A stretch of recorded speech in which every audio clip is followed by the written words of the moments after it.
So, do you want to dip a rig? I have something that I found that I think is really special. Yeah, let's do it. And okay, when I say rig, this is part of something, but I think, Rhett, you'll really enjoy this. And I'm not trying to be, I'm not joking. I'm actually genuinely mean this. Okay, because when you say that, sometimes I could actually enjoy lying. it, or it could really just get under my skin.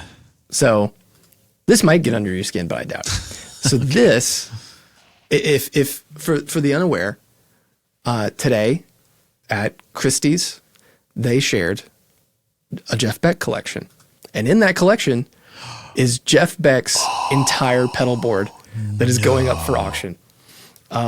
They're auctioning off his Oxblood Les Paul, his Yardbird Burst, and this. Dude. So you can buy, all you need is an amp and a guitar and talent. And then you're Jeff Beck. I like that. Listen, last we one. all know that the key to Jeff Beck's sound was this pedal board. Right? Had nothing to do with the hands of Jeff Beck. Only this board. So this is pretty cool. There's not a lot of information out on it yet.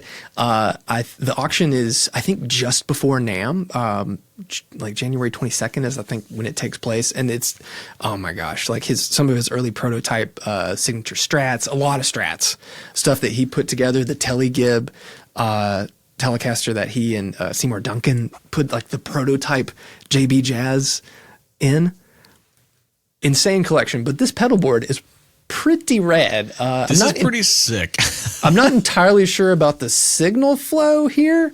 But so what we got an MXR talk box, a MXR CAE wah, which I love that wah. The super badass Variac fuzz. Great fuzz. Super badass, man. Double super. Hell yeah. Man, fuzz, listen. man. Hell yeah, brother. We got an Archer. He's got these little loopy 2 loop switchers, and he's got the MXR Flanger and the MXR Echoplex. A lot of MXR here. The Neo Ventilator 2, a radial shotgun switch. I guess that's like a line splitter with buffers and stuff. Yeah. A music stand LED light. I have one of these, and I don't know how, but the battery in that thing lasts a million years. Boss OC3. Yep. And a Maestro ring modulator. All of those are in this loop switcher here. Right. And then Tremolo 2 from Empress and a JHS VCR. And it appears to me that he is just using the reverb on this. Right. The chorus and whatever that last one is. Well, I mean, what's the off. over-under here on these settings being Jeff's settings? I mean, somehow I doubt that. I doubt it too. Because the photos of his guitars, I wish I had them saved on my computer.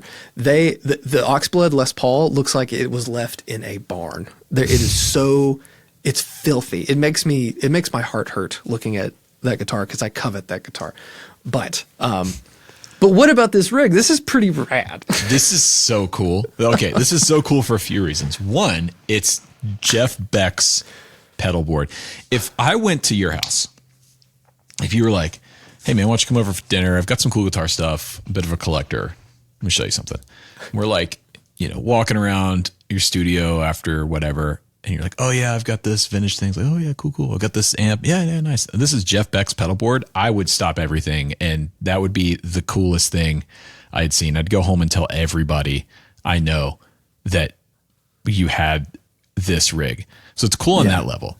Yeah. It's also cool that everything on here, with the exception of the Maestro, is pretty pedestrian, like off the shelf stuff. Mm-hmm. Like you could easily build a clone of this pedal board with, by going to Guitar Center or Sweetwater or Reverb. Like the only thing that would be hard to track down that I could see is that ring mod. Yeah. Oh yeah. And it looks to me that this is 2 pedal train boards. Cause look at this. See that wing nut right there? Oh yeah, it's bolted together. It looks like he just someone drilled a hole and put these 2 pedal train boards together. Hold on. Go back, zoom back in above the shotgun switch. Look at the power supply situation. Oh yeah. Dude, that's a power strip with all of the wall warts just plugged into the power, like gaff taped and zip tied on to the you got to be joking my ass, man. That's so janky. I love it. I love it. I love it. And it goes to show me that sometimes you don't have to go crazy with your pedal boards, ladies and gentlemen. Just if you got duct tape, gaff tape, zip ties, and some wall warts, just make it work, baby. You know what I'm This saying? makes me feel like such a poser, man. I just finished this rig build with XTS, and it's so like polished and dialed in and like painstakingly built, and it cost a ton of money to put together. And like, and I see this, and I'm like, damn it!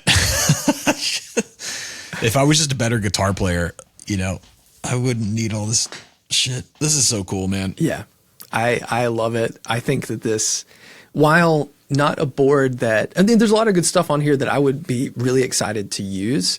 Like it's not like my, you know, ideal board, but I would love just to hear it and just, I don't know, experiment with it. Like kind of like I'm sure Jeff did. Like, I love how big it is, even though it's only 1, 2, 3, 4, 5, 6, 7, 8, 9, 10, 11, 12, 13, 14 things on there.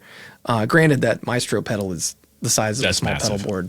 It doesn't even fit on the board. It's like hanging off the top huge. of it. It's great. It's got sliders on it. See, but this is what happens when you don't ever carry your own stuff. Like Jeff has not loaded a pedal board or a guitar or an amp into any gig that he did in the last 40, 50 years, you know?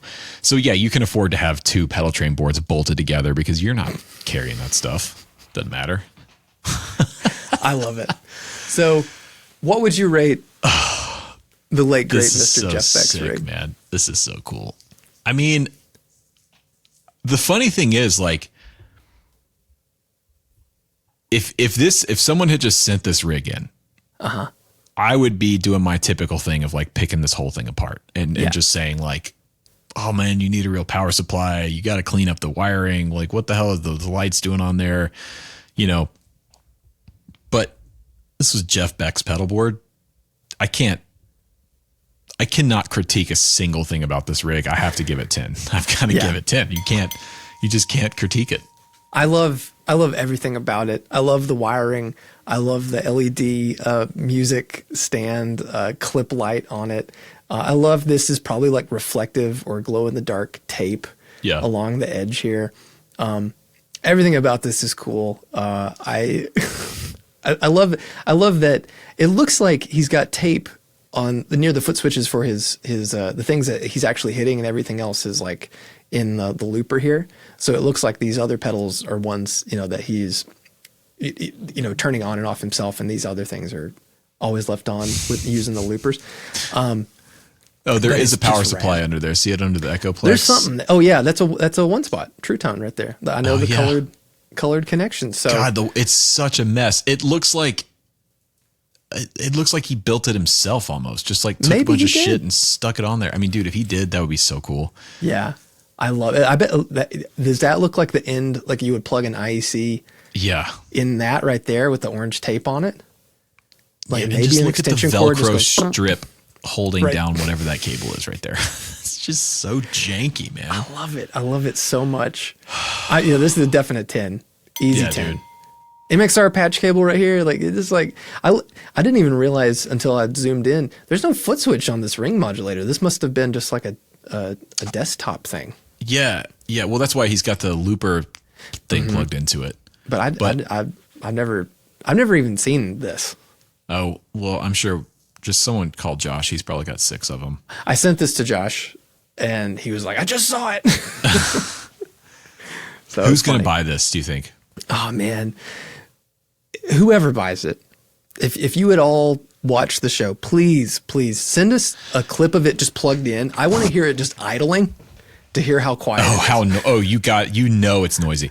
Seriously, I don't know. It might not be. Dude, there's a non-zero chance that the person who buys this watches this show, because you have to be an uber nerd to bid on something like that, to be into it. Like, please. If you or someone you know bought that rig, please email us, dippedintone@gmail.com. Please. I need to hear it.